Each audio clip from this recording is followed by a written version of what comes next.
Friends, मैं हूं समीर। आप देख रहे हैं समाज खबरें हिंदी टीवी न्यूज। जैसे कि आप जानते हैं कि ये न्यूज एजेंसी हमारे साथ कई चैनल्स के लोग जुड़े हुए हैं जो अलग अलग तरह की खबर चलाते हैं, और हमारे चैनल के साथ कई सौ पत्रकार भी जुड़े हुए हैं जो हर जगह से पत्रकारिता करते हैं। हम जनता से भी आह्वान करेंगे कि अगर उनके एरिया में कुछ भी गतिविधियां होती हैं या इलीगल कुछ उनके साथ होता है तो उस तरह की वीडियो बना के हमें दे सकते हैं, हम चलाएंगे हमारे चैनल पर। और हमारे साथ हम आपको बता दें कि कई एडवोकेट्स भी जुड़े हुए हैं जो आपकी समस्याओं को लेकर आपका निवारण करेंगे, आपकी समस्याओं को लीगल तरीके से सॉल्व भी करने की कोशिश करेंगे। तो चलते हैं आज की खबर की तरफ।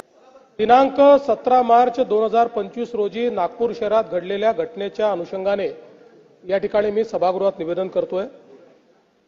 काल दिनांक 17 मार्च 2025 रोजी सकाळी 11:30 वाजता नागपुरातील महाल परिसरात विश्व हिंदू परिषद व बजरंग दलाच्या कार्यकर्त्यांनी औरंगजेबाची कबर हटाव असे नारे देत आंदोलन केले।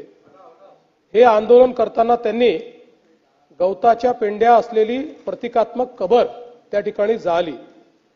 यानंतर गणेशपेठ पोलिसांनी आंदोलकांवर अपराध क्रमांक 114/2025 नुसार भारतीय न्याय संहिता 299, 37(1) व 3 सह 135 महाराष्ट्र पोलीस कायदा अन्वये गुन्हा दाखल केला।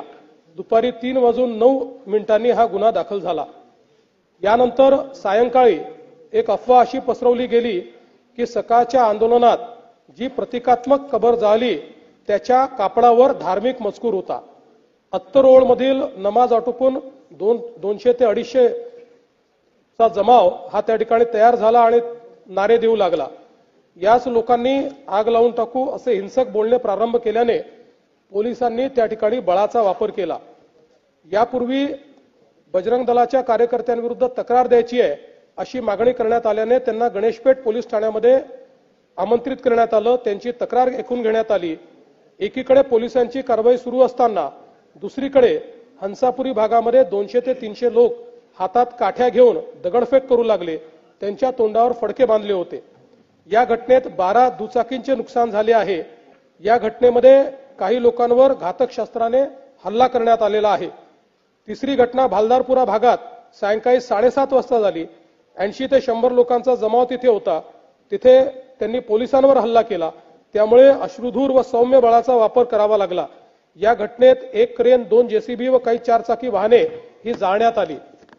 या संपूर्ण घटनेमध्ये 33 पोलीस जखमी झाले आहेत, ज्यामध्ये 3 उपायुक्त दर्जाचे पोलीस आहेत। त्यातल्या एका पोलीस उपायुक्तावर कुऱ्हाडीने त्या ठिकाणी हल्ला करण्यात आलेला आहे। एकूण 5 नागरिक जखमी झालेले आहेत। तिघांना उपचार करून सोडले आहेत। 2 रुग्णालयात आहेत, यातला एक आयसीयूत आहे। एकूण 3 गुन्हे गणेशपेठ पोलीस ठाण्यात दाखल झाले आहेत। तहसील पोलीस ठाण्यात 2 गुन्हे दाखल करण्याची प्रक्रिया सुरू आहे। असे एकूण 5 गुन्हे आहेत। 11 पोलीस ठाण्याच्या हद्दीत संचारबंदी लागू करण्यात आलेली आहे। एंट्री पॉइंटवर नाकाबंदी या तहसील कोतवाली, गणेशपेठ, पाचपावली, लकडगंज, शांतीनगर, सक्करदरा, नंदनवन, इमामबाड़ा, यशोधरा नगर, कपिल नगर या ठाण्यांचा समावेश आहे। एसआरपीएफच्या 5 तुकड्या या ठिकाणी तैनात करण्यात आलेल्या आहेत। राज्याच्या पोलीस महासंचालकांनी सर्व सीपीएसपी यांची व्हीसी घेऊन राज्यभर कायदा आणि सुव्यवस्था राखण्याचे निर्देश दिलेले आहेत।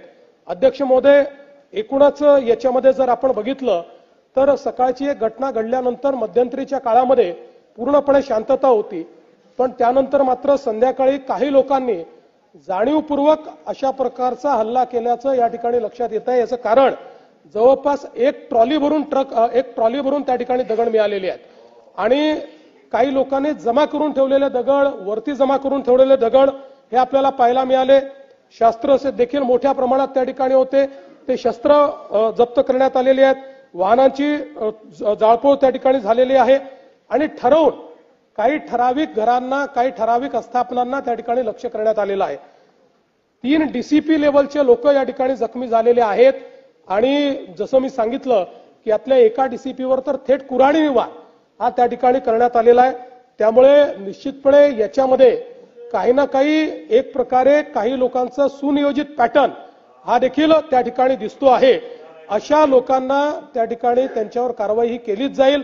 कुठल्याही परिस्थितीमध्ये कायदा आणि सुव्यवस्था हाती घेण्याची कोणालाही परवानगी या ठिकाणी देण्यात येणार नाही। आणि मी एक गोष्ट स्पष्टपणे सांगतो पोलिसांवर ज्यांनी हल्ला केला असेल त्यांना काय झालं तरी सोडलं जाणार नाही. पोलिसांवरचा हल्ला सहन केला जाणार नाही. पोलीस शांतता प्रस्थापित करत होते, अशा वेळी पोलिसांवर केलेला हल्ला अतिशय चुकीचा आहे. अध्यक्ष महोदय, खरं म्हणजे महाराष्ट्रामध्ये कायदा आणि सुव्यवस्था राखणं, शांतता राखणं आपल्या सगळ्यांची जबाबदारी आहे. मी नागपुरातली जनता असेल, महाराष्ट्रातली जनता असेल, या सर्व जनतेला ही विनंती करू इच्छितो की सर्व समाजांचे धार्मिक सण हे या कालावधीमध्ये चाललेले आहेत. अशा या सगळ्या परिस्थितीमध्ये सगळ्यांनी संयम ठेवला पाहिजे. कोणीही संयम सोडू नये. आपल्याला कायदा आणि सुव्यवस्था आणि शांतता कशी राखता येईल, एकमेकाच्या प्रति आदरभाव कसा राखता येईल, अशा प्रकारचा प्रयत्न हा सर्वांनी करावा, अशा प्रकारची या निमित्ताने मी अपील करतो.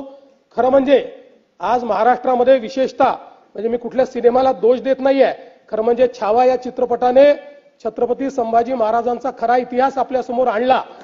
पण त्यानंतर राज्यामध्ये लोकांच्या भावना देखील खूप मोठ्या प्रमाणात त्या ठिकाणी एक प्रकारे प्रज्वलित झालेल्या आहेत.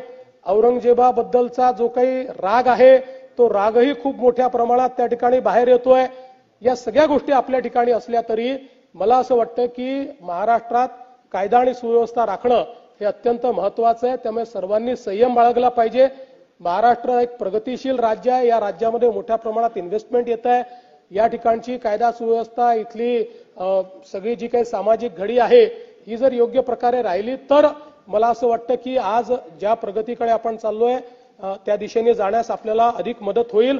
आणि म्हणून निश्चितपणे कायदा आणि सुव्यवस्था राखण्याकरता, शांतता राखण्याकरता मी आवाहन करतो. आणि त्यासोबत ही देखील चेतावणी देतो की कोणीही या ठिकाणी जर दंगा करण्याचा प्रयत्न केला, त्याचा जात धर्म न पाहता त्याच्यावर कारवाई केली जाईल. आणि पोलिसांवर जर कोणी हल्ला केला तर त्यांना सोडलं जाणार नाही. त्यांच्यावर कडक कारवाई ही केली जाईल, हे देखील या निमित्ताने मी सांगतो. क्या आपका एनजीओ है और काम करने के लिए डोनेशन चाहिए, लेकिन 1280G सर्टिफिकेट नहीं होने की वजह से डोनेशन नहीं मिल पा रहा है, तो आप RTI SKK एजेंसी से संपर्क करें. RTI SKK एजेंसी से संपर्क करके 1280G सर्टिफिकेट बनवा सकते हैं. उठाए फोन और लगाएं कॉल